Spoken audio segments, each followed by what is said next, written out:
Olá amigos, sejam muito bem-vindos para mais um vídeo aqui no nosso canal Corpo e Espírito.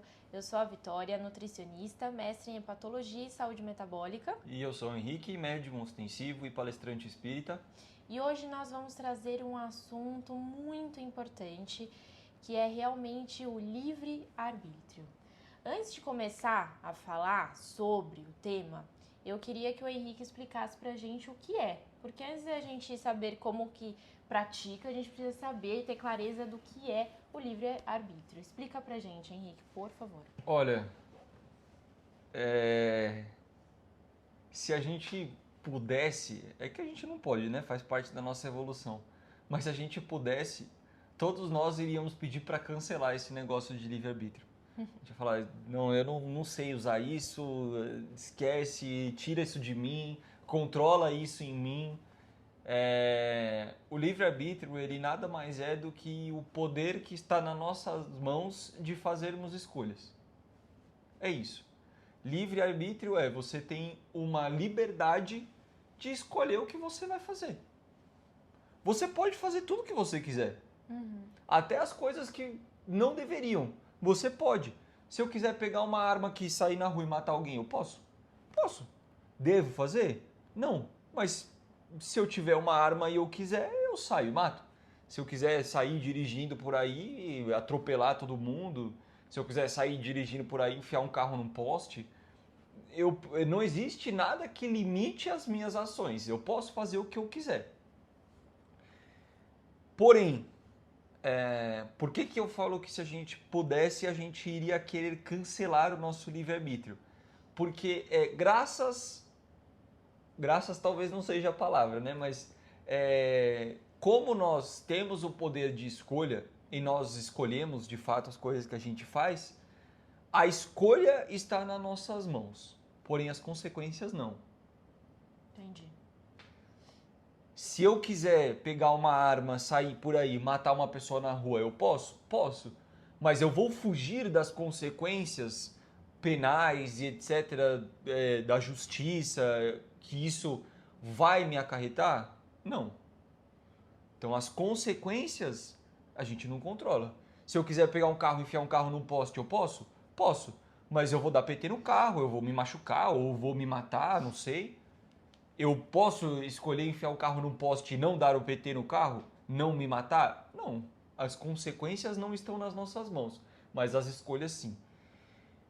Quando a gente está num mundo anterior a esse mundo de expiações e provas, que é o mundo na qual a Terra se encontra neste momento, apesar de estar numa transição para a regeneração, ainda é um planeta de expiações e provas, o mundo anterior, que é o mundo primitivo, é um mundo onde não existe o intelecto. É um mundo onde os espíritos que lá habitam, e nós já habitamos esse mundo, não têm a capacidade de... Eu não vou nem dizer do raciocínio, porque eu acho que existe sim um certo raciocínio, mas do planejamento, de algo muito pensado, muito estruturado, muito elaborado, não existe. O intelecto não está lá ainda. Então, o que predomina? Instinto. Então, são espíritos que estão sempre em tribos e que trabalham com base em instintos. Instintos de sobrevivência, instintos de conservação, instintos de reprodução. São os instintos realmente que atuam em cima desses espíritos em mundos primitivos. Então, tá com fome? Sai para caçar. Não tá com fome? Não vai sair para caçar porque ele vai falar amanhã eu vou ter fome. Então, eu vou caçar hoje. Pode passar um animal na frente dele. Se ele não tá com fome, ele não vai caçar. Porque ele não tá com fome ali. Mas ele não mas se eu caçar agora, eu não vou precisar caçar amanhã e que amanhã eu vou ter fome. Não, ele espera sentir a fome para caçar. Tudo baseado em instintos. Quando você atua com instintos, você não consegue sofrer o aprendizado das consequências, vamos dizer assim. O instinto, nós ali, enquanto agimos no instinto, tínhamos uma certa ação que causava uma certa reação. Então, vou sair para caçar.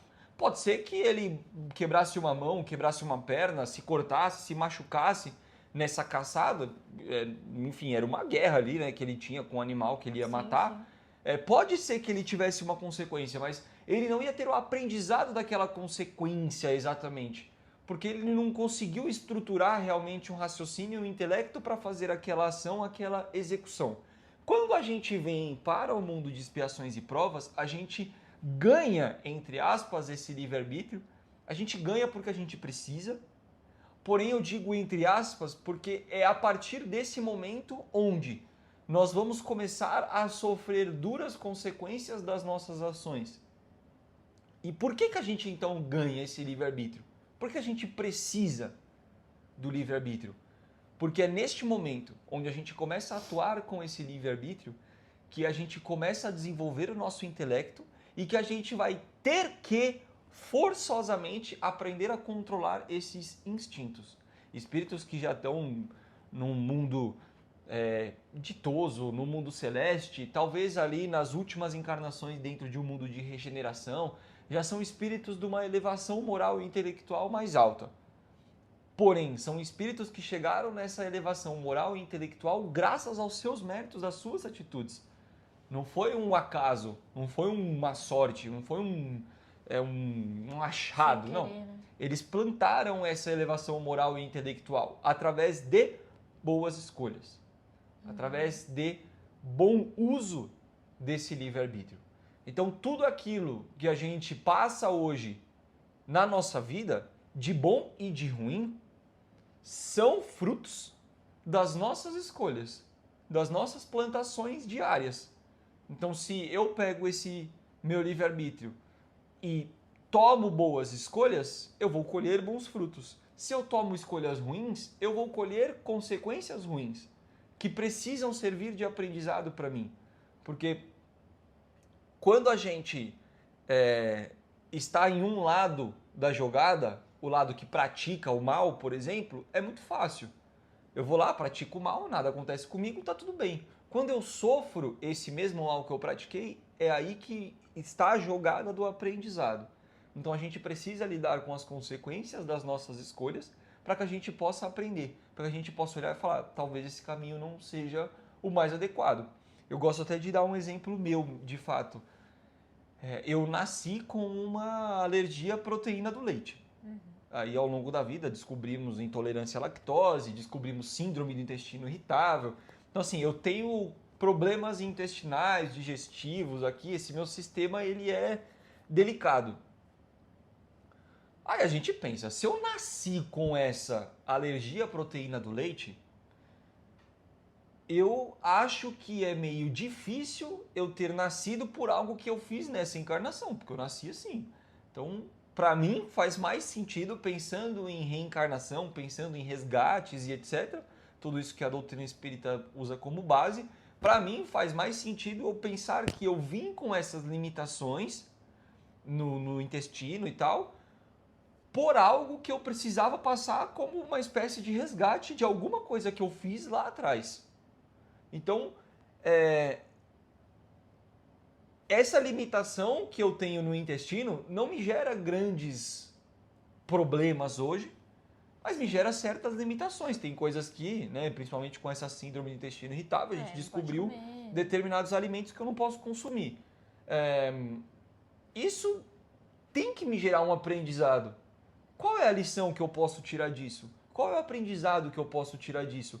Eu, Henrique mesmo falando, eu nesse corpo, nessa encarnação, eu preciso tirar algum aprendizado que vai servir para o meu espírito como resgate para algo que eu fiz lá atrás. O que foi que eu fiz? Não sei. Por que eu tenho que resgatar algo ligado realmente a alimento, ao intestino? Eu não sei. Mas eu fiz alguma coisa. E agora eu estou resgatando. A minha escolha, o meu mau uso do livre-arbítrio lá atrás, me gerou uma consequência agora. E às vezes as consequências que nós estamos colhendo nessa vida, Emmanuel fala isso inclusive, que a maior parte das expiações, né, das provas que a gente passa nessa vida, são coisas que a gente plantou nessa vida. Às vezes a gente fica, não, eu devo ter feito alguma coisa lá atrás, não, mas não sei o quê. Não, às vezes você fez nessa mesmo e você está só pagando o preço nessa mesmo. Então, o livre-arbítrio, respondendo a sua pergunta, é isso.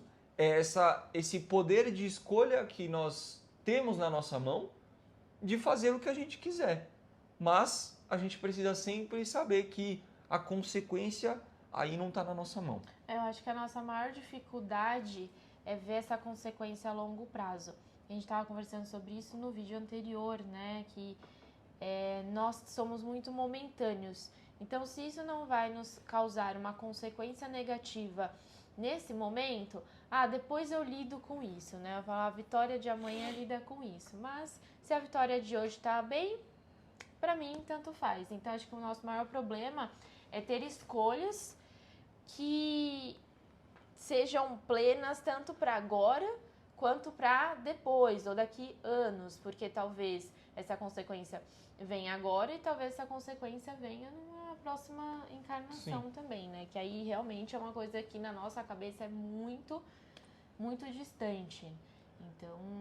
E no teu caso, assim, por exemplo, na tua vivência, o livre-arbítrio do seu paciente, ele começa antes dele passar com você. Que é o momento em que ele fala, vou tomar uma decisão de agendar uma consulta porque um médico me mandou, minha esposa mandou, meu marido mandou, não sei, alguém influenciou, ou eu estou mesmo realmente com uma consciência diferente de que eu preciso, então eu vou lá e vou marcar. Já é uma escolha. Qual que é a consequência dessa escolha? Estar frente a frente com você em um momento da consulta. E depois... a escolha dele vai ser seguir o que você fala ou não. Qual é a consequência dessa escolha dele? Ter algum tipo de resultado ou não. Então, como que é para você lidar no dia a dia com esse paciente que escolheu estar com você, escolheu passar com você e depois precisa fazer a escolha de seguir aquilo que você fala e nem sempre ele faz. E às vezes ele não faz e fala, nutricionista é ruim. Né? Não me passou um plano legal, tem um outro nutricionista que me passou um plano melhor. Mas a conscientização desse livre-arbítrio ou do poder dessa escolha dele ali no teu consultório, como é que você lida, né? Como é que você faz isso acontecer, mais ou menos? Hoje em dia, nós temos muito conhecimento nas mãos. Então, antigamente, a gente não tinha muito conhecimento, muitas coisas passavam silenciosamente. Então, por exemplo, eu trabalho com a esteatose hepática, que é a famosa gordura no fígado, e é um quadro que nem os médicos avisavam os pacientes que isso poderia piorar um dia.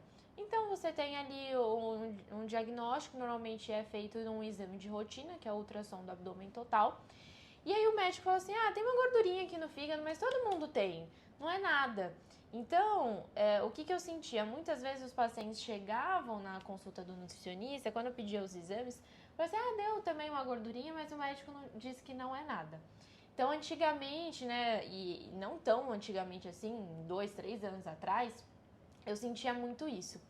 Hoje, já é muito conversado, né? Eu tô falando da gordura no fígado em específico, em congresso, que precisa avisar o paciente que não é só uma gordurinha. Todo mundo tem gordura em todos os órgãos. A gente fala do fígado porque ele é um dos órgãos que a gente consegue fazer a medição. Tem alguns órgãos que não, mas todos os órgãos eles podem ter acúmulo de gordura, tudo certo. Mas tem um limite, então o fígado ali, quando passa de 5% de acúmulo de gordura, a gente começa a ficar mais de olho e a gente tem graus de esteatose hepática. Só que ela é muito silenciosa, não vai pegar a sua qualidade de vida, você não vai sentir dor, não vai mudar nada. Então talvez daqui uns 20 anos ela progrida para cirrose hepática, que aí muda muito a sua vida. Então assim, é daqui 2 meses? Não. Então, por que a gente tem muitos quadros de cirrose hepática e não vem da bebida alcoólica? Realmente por conta desse tempo de mau uso do nosso órgão fígado. E por que eu tô comentando? Antes, a gente não tinha o conhecimento. Então, se o próprio médico te avisou que era só uma gordurinha, por que você irá se preocupar? Faz sentido. Hoje, nós estamos avisando que não é só uma gordurinha. Então, se você escuta os profissionais e decide não fazer nada com essa informação, aí a escolha é sua. Existe uma diferença muito clara. Então, para mim, uma coisa que me choca bastante, não só nos pacientes, mas na nossa população, é a gente ignorar disfunções metabólicas com com tanto de conhecimento que a gente tem hoje. Então a pessoa, ela sabe o que ela tem, mas ela não faz nada para mudar. Ela fala, ai, nossa, minha glicemia é no limite. Como se fosse algo positivo. Ah, nossa, e comendo doce. Então ela só tá avisando uma outra pessoa, talvez que esteja na mesa jantando com ela, mas ela não tá fazendo nada para mudar isso. Então hoje, você que está nos assistindo tem conhecimento suficiente, seja dentro com um profissional ou não, para você tomar certas atitudes e mudar a situação. Realmente a escolha é muito sua. Outro ponto, o paciente acha que só de tomar a atitude de ir na consulta também vai mudar a vida dele. E eu falo, essa escolha que você teve de vir até aqui, você vai ter que ter todos os dias, porque você vai ter que se lembrar o porquê que você está fazendo isso todos os dias. O caminho, normalmente, 99% das vezes, não é fácil, não é 100% prazeroso. Então, se você não se lembrar disso, do porquê diariamente, você ir numa consulta e nada, ó, é a mesma coisa. O que a gente faz muito hoje em dia é acompanhamentos nutricionais. Então, a gente tem linhas de tratamento, porque uma consulta e nada, pra mim, como eu falei, é a mesma coisa. Então, a gente traz linhas de acompanhamento, de tratamento, para ter um contato próximo com o paciente e puxando ele no meio do caminho, né? Existem regras e acho que cada vez está sendo mais necessário a gente impor regras, até de intervalos entre as consultas, deixar tudo muito bem combinado para a pessoa também não se perder no meio do caminho. Então, como que a gente lida com isso? É deixar na mão do paciente e deixar claro que a escolha depois de sair do consultório é dele. Então, a parte mais fácil é dentro da sala, a parte mais difícil é quando ele sai pela porta. E o que ele vai fazer com tudo que eu tô falando, aí é problema dele. A gente aproveita muito as consultas também para o lado educacional. Não ficar só mudando o cardápio, né, o plano alimentar como um todo, mas sim trazer alguns assuntos que a gente vê que são pontos críticos na rotina dele. Então, por exemplo, uma consulta só sobre final de semana, uma consulta só sobre ida ao mercado. Então, alguns temas que na primeira consulta eu noto que é um ponto de dificuldade, a gente trabalha para ver se vira as chavinhas na cabeça e ele não pense só no plano alimentar, naquela folha, né? Então, o ideal é que você aprenda também durante o tratamento, não é para virar um nutricionista, mas é para você ter independência, né? Você colocar sua identidade no processo. E eu falo que uma hora ou outra o nutricionista tem que virar igual o ginecologista ou urologista, que a gente passa uma vez no ano para dar um check-up. Mas se você não está aprendendo no processo e criando uma independência, as coisas estão sendo erradas, né? Eu não posso tirar uma folha de papel com o cardápio da sua mão e você não saber o que você vai fazer. Então... eu quero depois que você passe uma visão sua desse cenário que eu vou falar aqui, puxando para o lado espiritual, mas depois eu quero que você passe esse mesmo cenário puxando para o seu lado do atendimento. Às vezes a gente passa por alguma dificuldade na nossa vida e a gente olha para o céu e fala, acho que Deus não me ama mais. Sim. Acho que Deus esqueceu de mim. Acho que Deus me abandonou, acho que eu não sou mais filho dele. A gente reclama e põe em dúvida a nossa fé em Deus, de fato. Mas a gente faz isso porque a gente ainda tem um pouco na mente a visão de que Deus é aquele velhinho de barba branca sentado num trono com um cajado punindo. Rigoroso, né? Que pune as pessoas, que castiga as pessoas. Isso é um grande erro, porque nada que você fizer, por pior que possa ser, nada, absolutamente nada, abala o amor divino. A gente confunde muito o amor divino com o amor humano por a gente ter essa visão de que Deus é esse velhinho de barba branca. Mas Deus é uma inteligência suprema. Deus é algo que a gente não consegue descrever, que a gente não consegue tangibilizar, que a gente não consegue transformar. Não existe uma figura humana capaz de representar Deus. Nem Jesus Cristo. Nem Jesus Cristo é capaz de representar Deus. Jesus é um espírito iluminadíssimo, é um espírito crístico, é um espírito que rege o universo sob as vistas de Deus, é o governador do nosso planeta Terra, é um espírito perfeito, é um espírito puro, mas ele não é Deus. Jesus é Jesus, Deus é Deus. Eu contextualizei isso porque no momento em que a gente coloca em xeque essa nossa fé, é um momento onde às vezes também a gente se envergonha das coisas que a gente fez. A gente olha e fala, eu não sou digno talvez de um perdão de Deus por isso que eu fiz. A gente vê muitos casos disso acontecendo, as pessoas falando, acho que eu não sou digno do perdão divino, acho que eu não sou digno de voltar a frequentar uma casa espírita, uma igreja ou sei lá, qualquer templo religioso, porque o que eu fiz não é digno de estar aqui. Como se realmente Deus estivesse preocupado, não é exatamente a palavra, mas eu não estou encontrando uma palavra para traduzir o que eu quero dizer. Então, como se Deus estivesse ali preocupado com o que a gente está fazendo de fato. Ele não está.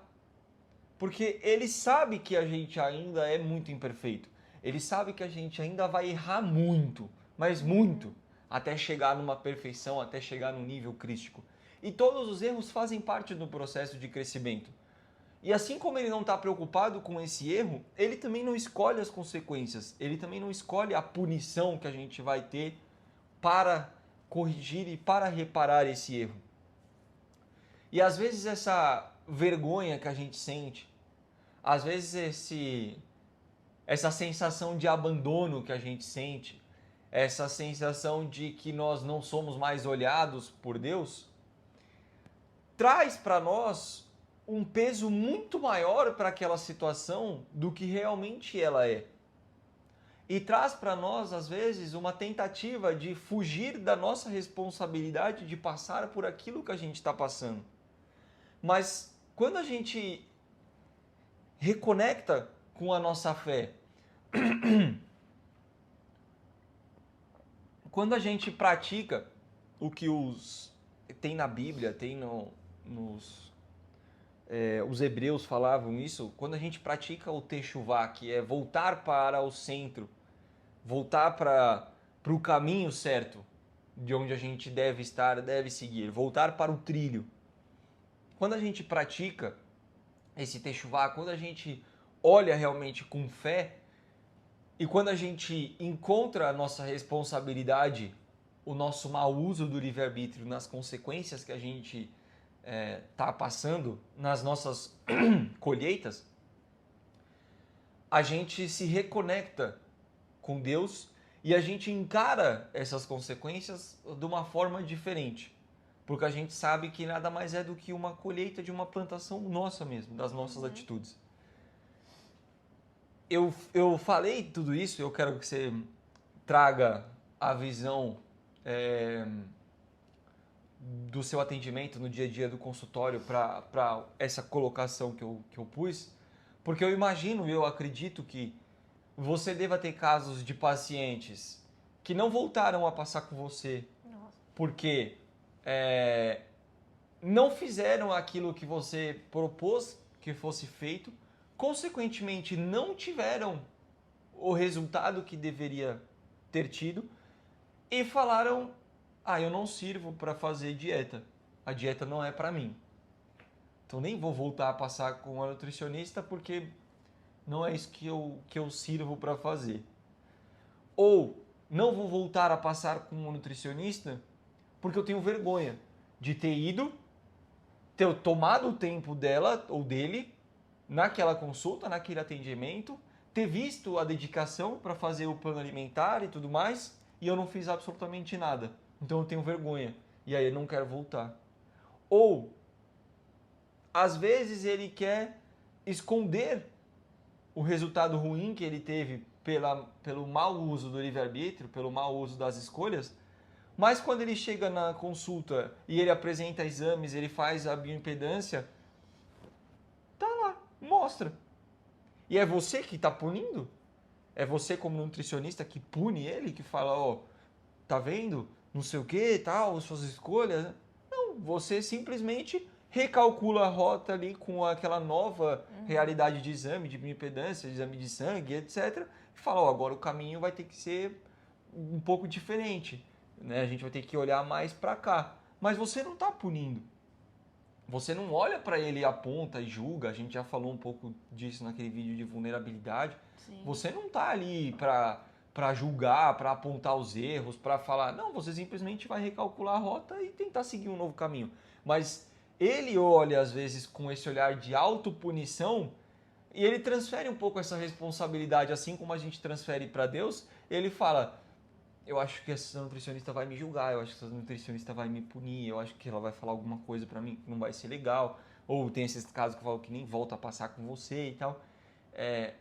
Essa transferência, né, acontece isso com você no dia a dia, né, nas consultas, essa transferência de responsabilidade, assim como a gente faz para Deus quando a gente passa por alguma coisa ruim, eles transferirem, os pacientes transferirem para você, ou às vezes nem voltar numa consulta, pelas escolhas deles, eles transferem. Sim, sim. E tem essa sensação da punição. Tem que entender duas coisas. A primeira coisa é que eu também não tô lá pra dar nota pra ninguém ou bater palma, né? Eu sei que tem, às vezes, nutricionistas que eu vejo até nas redes sociais, orgulho do Nutri.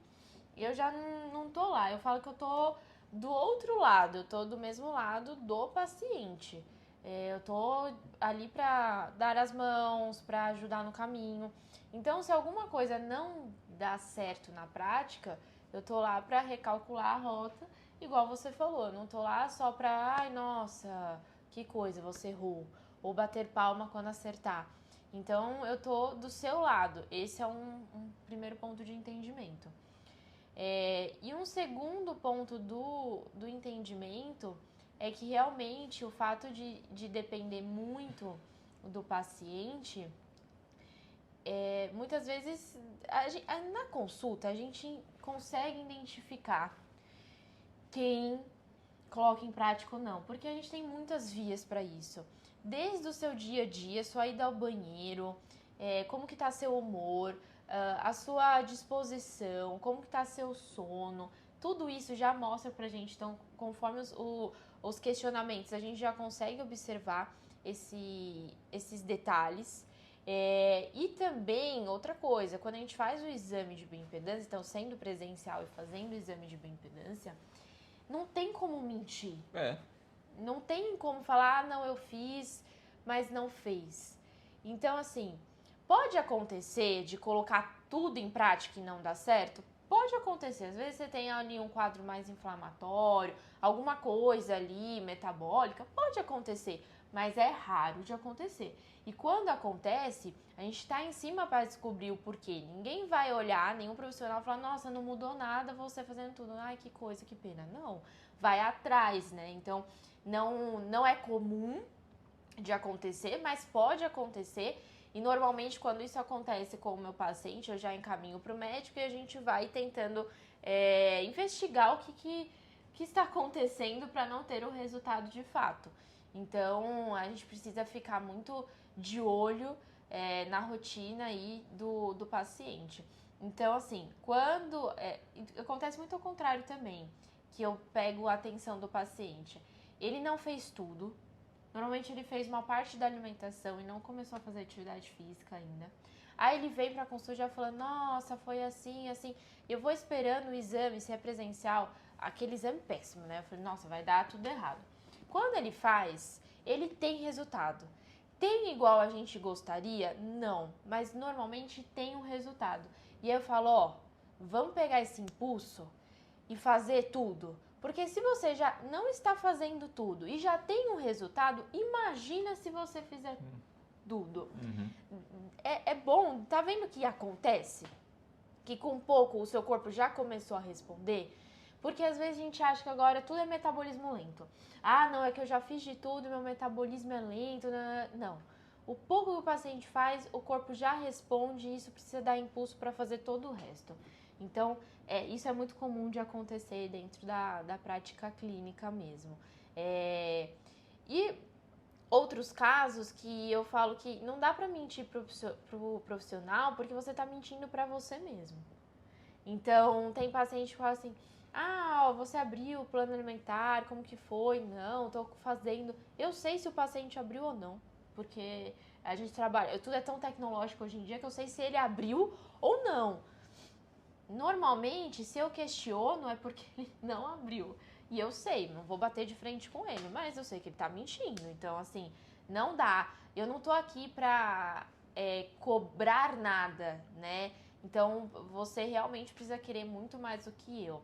E o que me assusta um pouco hoje em dia, que igual eu tava comentando, que é a clareza das coisas, né? De saber do que está acontecendo e não tomar uma atitude. Então, as pessoas colocam muito em risco, em xeque. E isso me dá uma assustada. Não é meu público-alvo, mas por eu trabalhar numa clínica que tem muita ginecologista e com o lado da obstetrícia também, eu acabo atendendo uma paciente gestante ou outra ali com alguma alteração metabólica. Normalmente já vem de um diagnóstico de obesidade, aí tem a parte da gravidez junto, ou uma resistência insulínica, pré-diabetes, diabetes gestacional.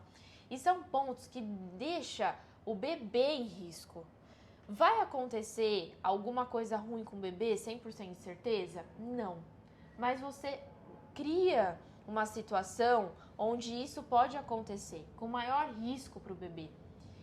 E o que me espanta é que mesmo assim, tem mães que não fazem. Tem mães que vão fazendo o que dá, o mínimo. Eu falo, caramba, nem pelo bebê tá fazendo. Então isso não é incomum. Isso realmente acaba acontecendo. E é o ponto que me assusta. Eu falo, nossa, eu achei que por não ser pra ela, porque quando é pra gente, a gente tem aquela sensação assim, se der ruim, tá dando ruim comigo e eu lido com isso. Agora, colocar em risco, o bebê tá todo mundo te avisando que se você tem uma glicemia alterada antes da gestação, estão te avisando que se você quiser engravidar, isso vai ser risco, você não faz nada. Aí chega na gestação, vai piorando essa glicemia, estamos avisando, você não faz nada. Pior, diabetes gestacional, insulina, e você não muda seu estilo de vida, não consegue fazer uma caminhada uma vez no dia, 20 minutos, aí não dá. Aí eu falo, aí realmente é muita escolha. Não tem como ser minha escolha e não tem como a gente mudar o nosso jeito com o paciente, porque eu não fico dando bronca, nada disso, a escolha é sua.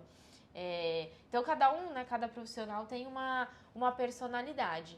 Então, às vezes, quando acontece isso muito relacionado à gestação, me dá uns 5 minutos. Eu fico um pouco revoltada, converso com a médica, ela fala, se segura. Porque se a mãe não está preocupada, quem é você para se preocupar?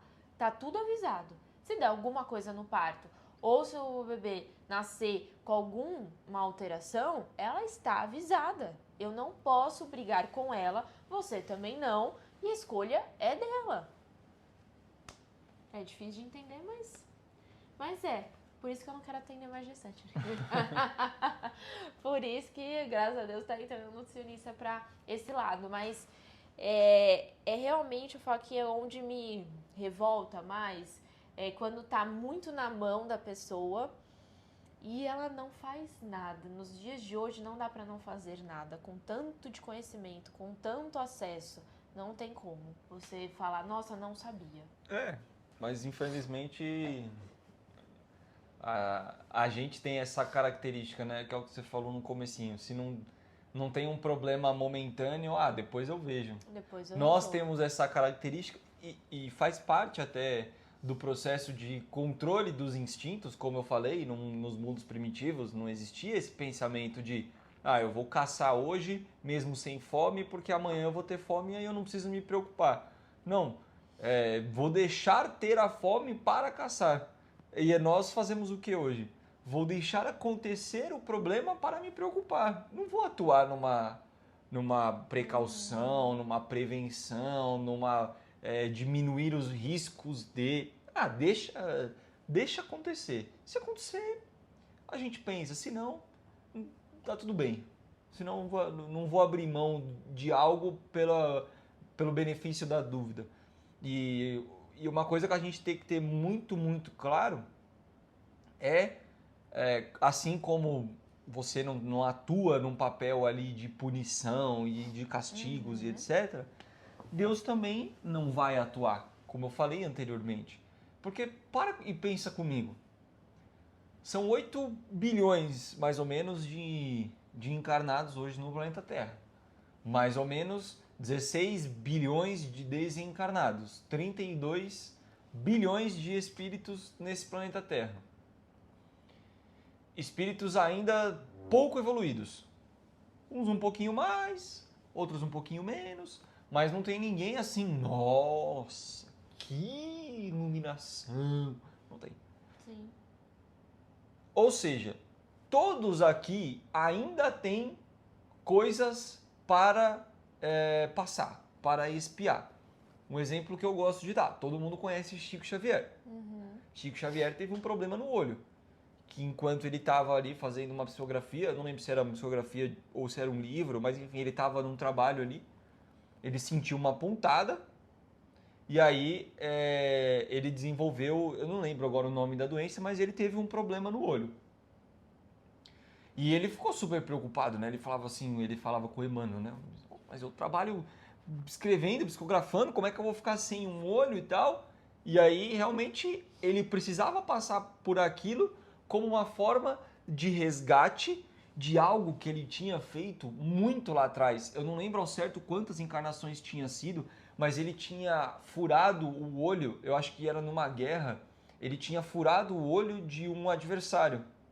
E ele precisava resgatar essa pontada no olho, essa lançada no olho que ele deu.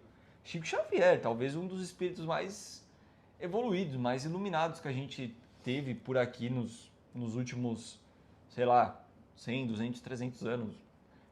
E talvez a gente não tenha, pelo menos não é de conhecimento, né, nosso, algum espírito tão iluminado, tão evoluído assim como era o Chico. E ele passou por esse resgate, né, essa encarnação da pontada no olho. Ele desenvolveu, ele teve uma consequência de uma ação que ele tomou lá atrás. Um mau uso do livre-arbítrio lá atrás trouxe essa consequência para ele. Ele já poderia ter resgatado antes, mas ele foi postergando, porque a gente tem esse poder de não resgatar naquela encarnação. Em algum momento a gente vai ter que resgatar, mas a gente pode resgatar depois. E ele foi postergando até que ele falou, não, agora eu estou pronto, posso passar por isso, e ele passou. Mas será que foi Deus que puniu o Chico? Ele falou, você vai tomar a lançada no olho, você vai sentir a dor que você causou àquele irmão seu, furando o olho dele, e você vai sentir nessa. Será que Deus olha para os 32 bilhões de espíritos e fala, no seu planejamento reencarnatório você vai ser punido dessa forma, castigado dessa forma, não sei o quê, não sei o quê. Deus não tem essa maldade no coração de falar, vou castigá-lo, vou puni-lo. Até porque são 32 bilhões de espíritos. Será que ele teria tempo para olhar para esses 32 bilhões e escolher o castigo de cada um? Não, gente. Deus é amor. Deus é isso. E ele entende perfeitamente as nossas imperfeições e os nossos erros. As consequências somos nós mesmos que escolhemos. Então, quando a gente passa por algo, não adianta a gente transferir essa responsabilidade para o divino e a falar que ele está punindo, porque ele não está. Na verdade, muito pelo contrário. Tem até uma história. Era um trabalhador de um centro espírita, ou era dirigente da casa, presidente da casa, e ele trabalhava no trabalho dele mesmo, sem ser dentro da casa espírita, numa operação de uma empresa onde a função dele era pegar ali umas barras, uns materiais, colocar numa máquina, e aí ele pisava nessa máquina para cortar. Só que ele tinha que colocar, tirar a mão e pisar. Solta o pedal, tira a barra, coloca a outra, tira a mão e pisa. Um dia ele colocou a barra e sem querer ele pisou ainda com a mão. E eu não lembro se ele perdeu as mãos ou se ele perdeu só os dedos, mas enfim, ele perdeu alguma coisa nos dois lados, né? Tanto o esquerdo quanto o direito. E aí aquilo chocou ele, revoltou ele de certa forma. E ele, dentro do centro espírita, ele conversando e falou assim, nossa, mas eu tô aqui dentro do centro, trabalhando pelo próximo, pelas pessoas, me dedicando e tal. Como é que eu fui punido com isso? Perdendo as... Eu acho que eu tenho quase certeza que eram os dedos, perdendo os dedos. E o mentor da casa falou para ele que o fato dele ter perdido os dedos foi graças ao mérito do trabalho dele aqui encarnado. Porque pelo resgate que ele tinha, era para ele perder os braços inteiros. Caramba. Então aí a gente fala, A gente nossa, pode ir amenizando a situação. a gente ameniza. Uhum. A gente pode amenizar. Porque assim, imagina que você está na escola. Você tem que tirar 5 para passar de ano. Uhum. Se você tirar 5, você passa? Se você tirar 5,5, 8,5, se tirar 10, você vai passar do mesmo jeito. Sim. O resgate, ele funciona da mesma forma pra gente. Às vezes o que a gente precisa resgatar, simples fato de perder os dedos naquela ocasião era o suficiente. Porque ele já tinha sido transformado moral e intelectualmente, ele já tinha dado um passo avançado no desenvolvimento do seu espírito com as coisas que ele estava fazendo naquela encarnação.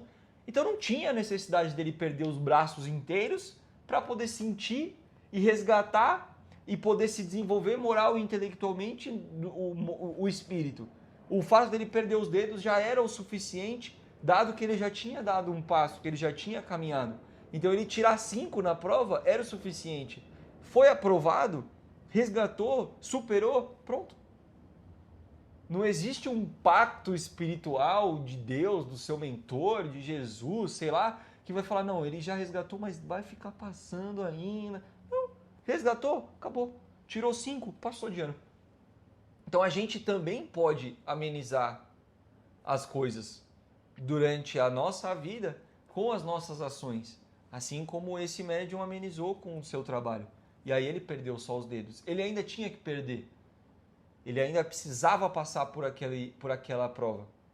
Mas ele conseguiu amenizar, ele conseguiu atenuar, ele conseguiu tranquilizar graças às suas atitudes. Então, nós, pelo mau uso do livre-arbítrio, nós plantamos coisas e vamos colher consequências ruins, mas durante essa colheita a gente pode ainda trabalhar para melhorar e para amenizar. Mas se ao invés disso a gente ficar olhando para o céu e falando, ó céus, ó vida, Deus não me ama, Deus me pune, Deus me castiga, você não está olhando para dentro de si e tentando resgatar alguma coisa e melhorar alguma coisa. Você está transferindo a responsabilidade das suas atitudes para algo e tirando realmente o seu da reta. Como se você não tivesse culpa, como se fosse um acaso acontecer tudo aquilo com você. Então a gente precisa realmente entender. Nós não sabemos usar o livre-arbítrio e a gente vai demorar muito tempo ainda para saber usar. Muito tempo. A gente ainda nós ainda somos crianças espirituais. A gente vai demorar muito para usar o livre-arbítrio. Mas o pouquinho que a gente conseguir usar da melhor forma possível e o que a gente conseguir compreender que se trata de uma colheita da nossa plantação e não de uma punição divina, já é um bom passo para a gente caminhar nessa jornada. Um dia a gente vai usar esse livre-arbítrio. O fato é, precisamos dele. Sim. Porque é o mérito da evolução espiritual, que é para isso que a gente foi criado, passa pelo um bom uso do livre-arbítrio. E de liçãozinha de casa, eu queria deixar algo mais específico dessa vez. Então, você está assistindo esse vídeo hoje, então para cada pessoa, como assistir em momentos diferentes, pode mudar um pouquinho, mas o que eu quero combinar? Que independente do dia que você está assistindo esse vídeo, nos próximos 7 dias, você tenha mais atenção na sua rotina. Então, após esse vídeo, eu quero que você faça uma listinha, pensando na sua vida, quais pontos você precisa melhorar. Isso pode incluir a sua saúde, então você pratica atividade física ou não. Eu já falei aqui sobre sedentarismo, né? O que é não sedentário. A parte da sua alimentação, o que você precisa melhorar da sua alimentação. Além disso, outras áreas, né? O sono, hidratação e também personalidade, porque todo mundo tem o que melhorar. Às vezes a paciência, a maneira de responder, como que trata filho, como que trata companheiro dentro de casa. Então eu quero que você faça uma listinha pensando na sua vida como um todo. E nos próximos 7 dias você vai escolher 2 coisas para melhorar. Não dá para querer mudar tudo Tudo de uma vez, não. Então faça essa lista e aí você vai e coloque números ali de prioridade. O que você acha que você precisa melhorar primeiro? É ali aumentar uma atividade física e ser um pouco mais paciente com o filho?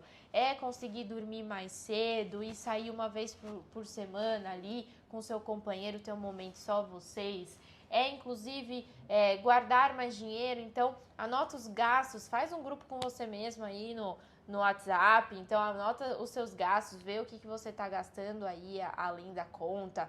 Então assim, eu quero que você pense na vida como um todo e escolha 2 pilares para você melhorar nos próximos 7 dias. Eu tenho certeza que você vai se sentir melhor depois desses 7 dias, independente do que seja a sua escolha. Vai se sentir melhor, isso vai te motivar a continuar melhorando, né? E ter boas escolhas aí para sua vida. E olha o copo meio cheio, sempre. Independente da sua dificuldade, para de achar que Deus esqueceu de você ou que Ele está te punindo. E olha o copo meio cheio. Entenda o que você pode tirar de aprendizado, tirar de lição, tirar de melhoria dentro dessa dificuldade. É na dificuldade que a gente cresce sempre. Quando está tudo bem, a gente tem a tendência de relaxar. Quando acontece alguma coisa, a gente tem a tendência de se movimentar.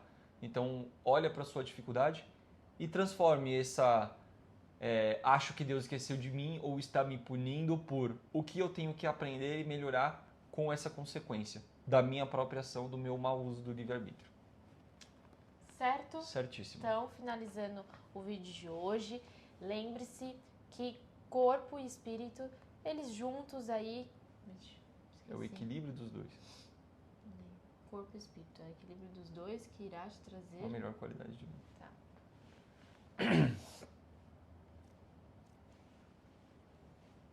E lembre-se, corpo e espírito é o equilíbrio dos dois que irá te trazer uma melhor qualidade de vida